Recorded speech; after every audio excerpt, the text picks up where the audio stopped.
Olá, alunos da disciplina de Fundamento Biológico 3. Espero que todos vocês estejam bem. Hoje nós iniciaremos o estudo dos fármacos denominados antifúngicos. Os objetivos desta aula será estudar as características dos fungos, suas estruturas fúngicas, dando ênfase à morfologia, os tipos de micoses e suas classificações, os fatores de risco associados ao desenvolvimento de infecções oportunistas, diagnóstico e tratamento da candidíase oral e os agentes antifúngicos utilizados para o tratamento da candidíase. As referências que vocês deverão utilizar para esta aula será o Penildo e Lenita Vamacher. Então, a micologia se refere ao estudo das infecções causadas por fungos, as quais são denominadas de micoses.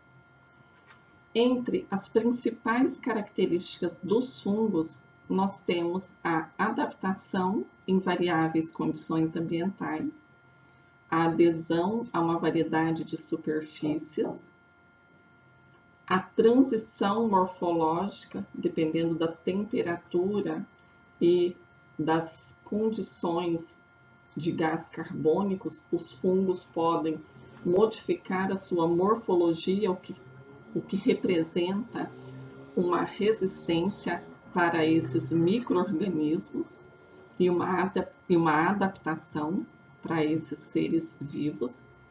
São capazes de formar biofilmes e também são capazes de invadir quando há diminuição das defesas do hospedeiro. Em relação às estruturas fúngicas, os fungos apresentam parede celular, que é uma estrutura rígida que protege a célula. A parede celular possui até 8 camadas e mede de 200 a 350 nanômetros. Ela é diferente da parede celular das plantas, pois não tem celulose na parede celular fúngica. É diferente das bactérias, pois a parede celular não apresenta peptidoglicana na parede celular, mas a parede celular dos fungos apresentam fibras de quitina, representadas aqui. A quitina, ela é formada por unidades de N-acetilglicosamina. Além da quitina, nós temos a presença de proteínas, glicoproteínas e lipídios, especificamente glicolipídios.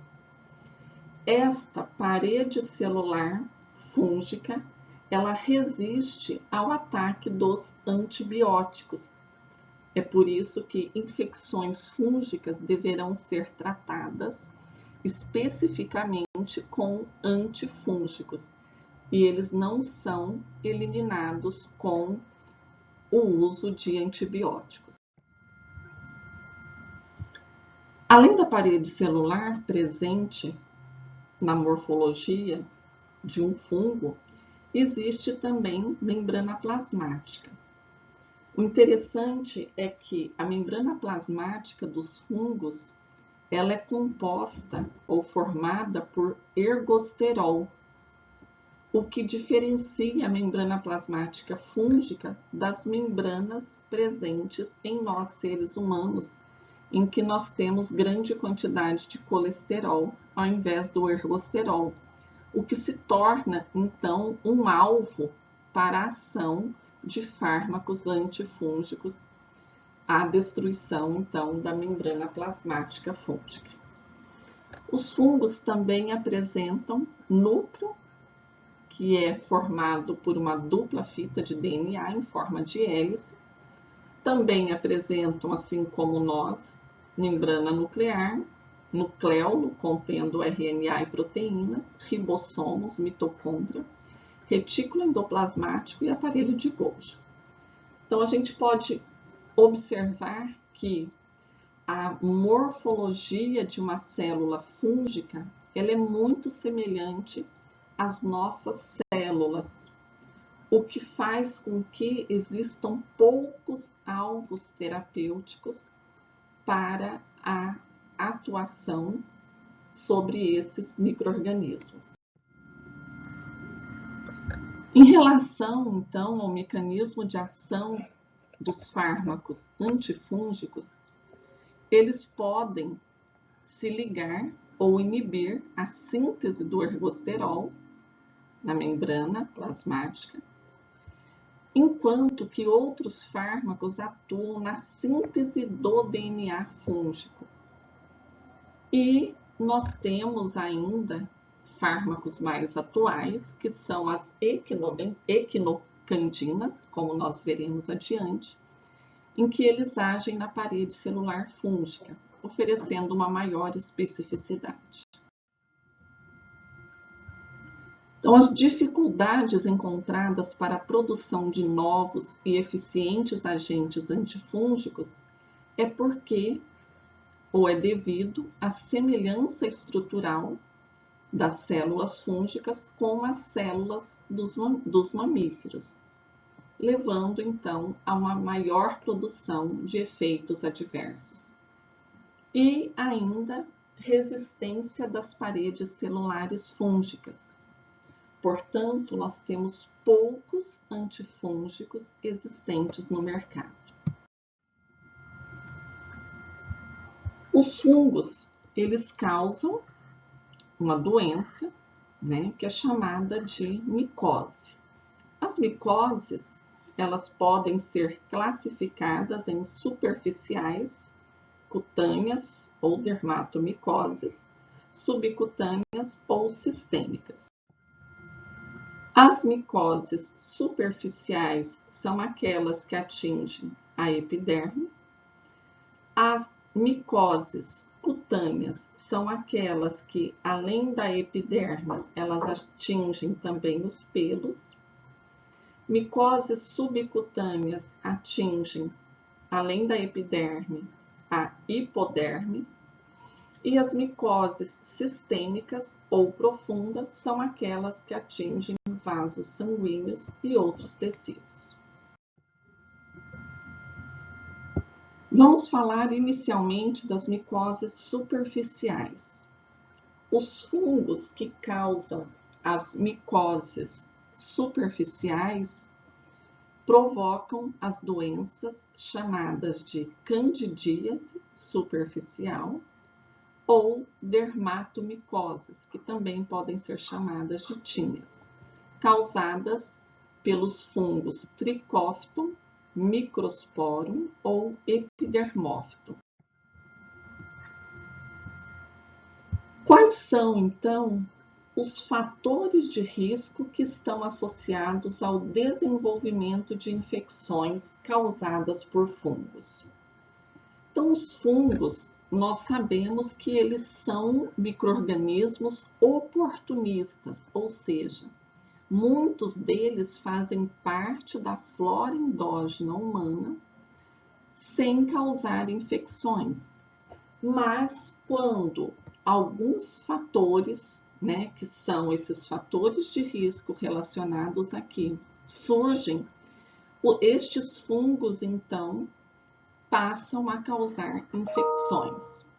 Por exemplo, quando as defesas do hospedeiro estão diminuídas por deficiência nutricional, quando existe a falta de ferro, de folato, de vitamina B12, ou ainda quando ocorre neutropenia, que é a diminuição de neutrófilos.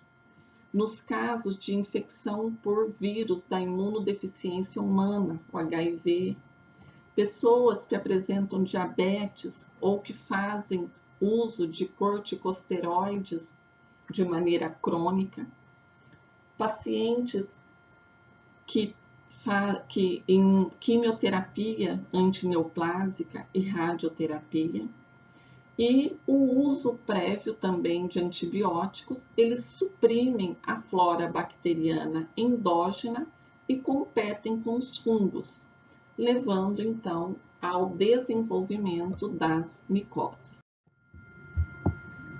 Os principais fungos oportunistas são Candida albicans, Histoplasma capsulatum, Coccidioides imitis e Blastomyces dermatitis.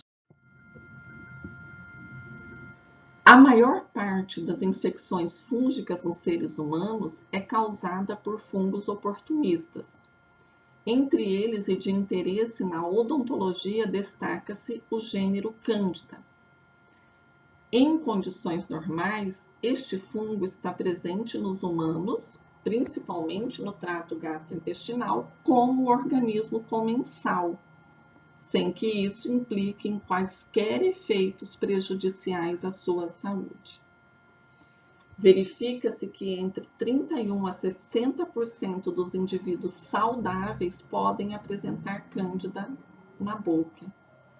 Entre as mulheres, observa-se que de cerca de 20% a 30% apresentam colonização na mucosa vaginal, sendo que Candida albicans é a espécie considerada prevalente. Portanto, Candida albicans é um fungo que pode colonizar a cavidade bucal, o trato gastrointestinal, respiratório e urinário, além da circulação sanguínea. Portanto, Candida albicans é um fungo que pode causar uma infecção superficial e também causar micoses sistêmicas. A candidíase pode ser localizada, determinando uma sintomatologia restrita a essa área ou sistêmica e fatal.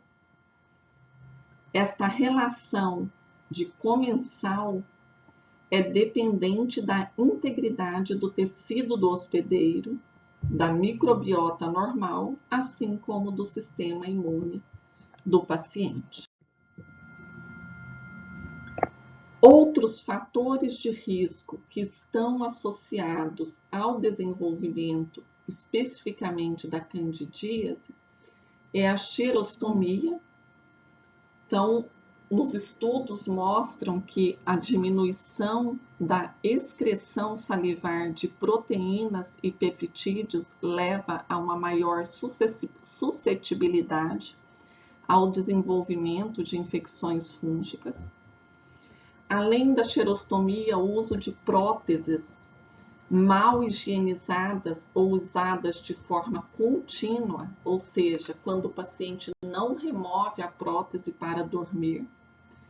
A prótese, nesse caso, é considerada, então, um reservatório de fungos e nos casos de má nutrição, como nas anemias. Um levantamento realizado com 42 idosos em uso de dentaduras superiores completas acompanhados durante o período de 6 meses mostrou uma correlação estatisticamente significante entre métodos e frequência de limpeza, idade da dentadura e candidíase. Somente 16,7% destes idosos em estudo que possuíam as dentaduras limpas de maneira adequada. Então, nós sabemos que a candidíase ela pode se apresentar de 4 maneiras. A primeira delas é a pseudomembranosa. A candidíase pseudomembranosa é a mais comum em pacientes imunocomprometidos que fazem uso de corticoides ou antibióticos de amplo espectro ou com desordens sistêmicas, como, por exemplo, a diabetes descompensada, leucemia ou infecção por HIV. A candidíase pseudomembranosa, ela se caracteriza pela presença de placas pastosas brancas ou amareladas que cedem à raspagem com gaze ou espátula de madeira e Nesse local, evidenciamos então uma área eritematosa. Ela é muito comum, quando do seu surgimento, na língua, no palato e na mucosa jugal. A candidíase eritematosa ela é mais frequentemente observada do que a pseudomembranosa. Ela pode também apresentar diferentes formas clínicas. São visualizadas áreas extensas ou pontuais atróficas, planas, avermelhadas, tanto no palato mole e duro, no dorso da língua e na mucosa bucal, e podem estar associadas à queixa de ardência. A candidíase hiperplásica, ela apresenta placas brancas firmemente aderentes, só parcialmente removidas com abrasão leve. Ela é caracterizada pela presença de uma área eritematosa de aspecto elíptico ou romboide. Ela apresenta uma linha média bem demarcada na região posterior do dorso da língua. Geralmente é assintomática e simétrica.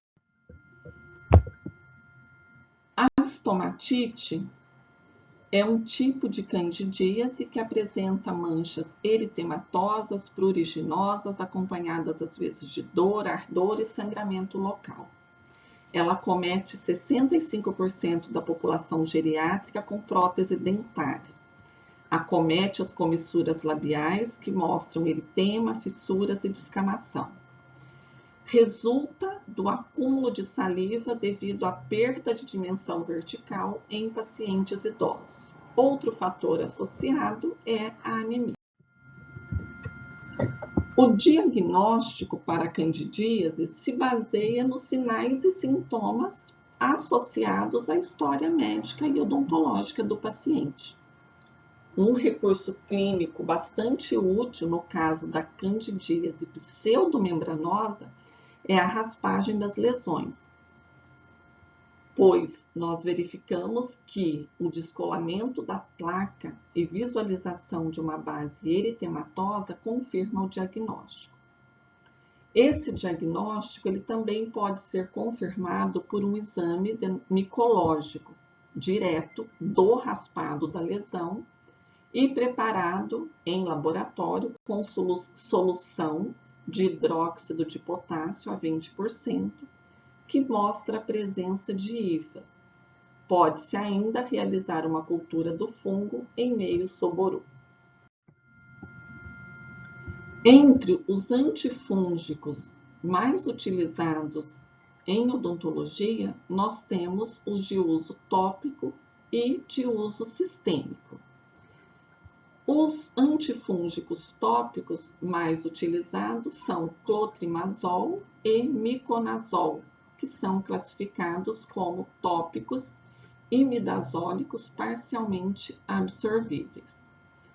Tanto clotrimazol quanto miconazol e nistatina, eles bloqueiam a síntese do ergosterol presente na membrana plasmática fúngica.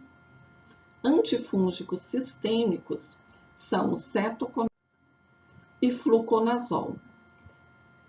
O cetoconazol é classificado como imidazólico absorvível e itraconazol e fluconazol é classificado como triazólico.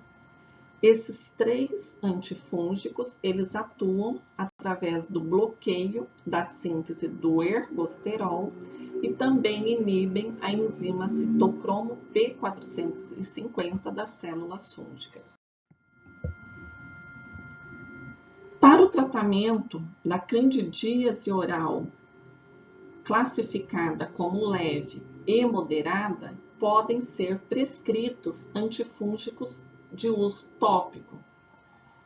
O mais utilizado é a nistatina, em que o paciente irá utilizar 10 ml por via oral. Ele irá realizar bochechos e reter o máximo de tempo possível essa solução na boca antes de fazer a deglutição. O paciente irá utilizar a nistatina durante 14 dias, 4 vezes ao dia, e ele deverá continuar o uso por mais uma semana, mesmo após ter desaparecido as lesões. A nistatina, ela pode ser deglutida, porque ela não é absorvida pelo trato gastrointestinal. E a ingestão da nistatina é importante para tratar a faringe posterior ou o esôfago. Pode-se ainda prescrever clotrimazol ao invés da nistatina, 10 mg por via bucal, 5 vezes ao dia durante 14 dias. Ou ainda miconazol, 50 mg, também via bucal, 1 vez ao dia durante 14 dias. O tratamento da queilite angular também é realizado com antifúngicos tópicos. O antifúngico de primeira escolha é a nistatina, associada à triancinolona, que é um anti-inflamatório tópico, 0,1%, que deverão ser utilizados também 4 vezes ao dia durante 14 dias. No caso de estomatite por dentadura, pode-se ou deve-se prescrever fluconazol, 50 mg, 1 vez ao dia por via oral, mais bochechos com solução de hexetidina a 1%, 2 vezes ao dia durante 14 dias. Nós temos ainda as micoses sistêmicas. As micoses sistêmicas são aquelas infecções causadas por fungos, são infecções profundas no interior do corpo que atingem a corrente sanguínea. Elas podem afetar vários tecidos e órgãos e são causadas por fungos que geralmente vivem no solo. Então, é muito comum o aparecimento de micose sistêmica em pacientes que trabalham a terra. A transmissão ocorre através da inalação dos esporos. Exemplos de micoses sistêmicas é a paracoxodioidomicose, causada pelo Paracoxodioides brasiliensis, e criptococose, causada por Cryptococcus neoformans. Então, no Reino Unido, a doença fúngica sistêmica mais comum é a candidíase, e em outras partes do mundo, assim como no Brasil, a blastomicose, histoplasmose, coccidioidomicose e paracoccidioidomicose são as infecções fúngicas sistêmicas mais comuns. O tratamento para estas infecções fúngicas sistêmicas baseia-se no uso de anfotericina, na dose de 0,4 a 0,6 mg por quilo por dia, e o uso de anfotericina B exige o segmento com ureia, creatinina e hemograma, por ser uma droga nefrotóxica e cardiotóxica.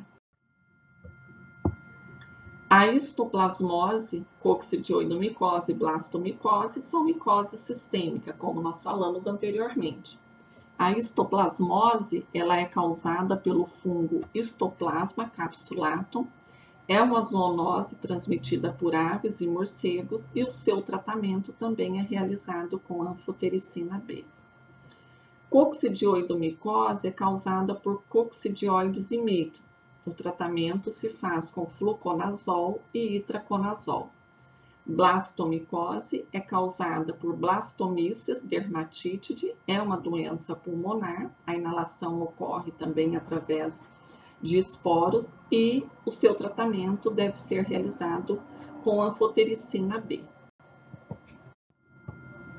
Então, nós finalizamos aqui essa videoaula em que nós vimos as características dos fungos, suas estruturas morfológicas, os tipos de micose e suas classificações, fatores de risco associados ao desenvolvimento de infecções oportunistas e os agentes antifúngicos tópicos e sistêmicos para o tratamento da candidíase. Na nossa próxima aula, nós estudaremos os antifúngicos sistêmicos, os tópicos, mecanismo de ação, posologia dos agentes antifúngicos. Muito obrigada pela sua companhia.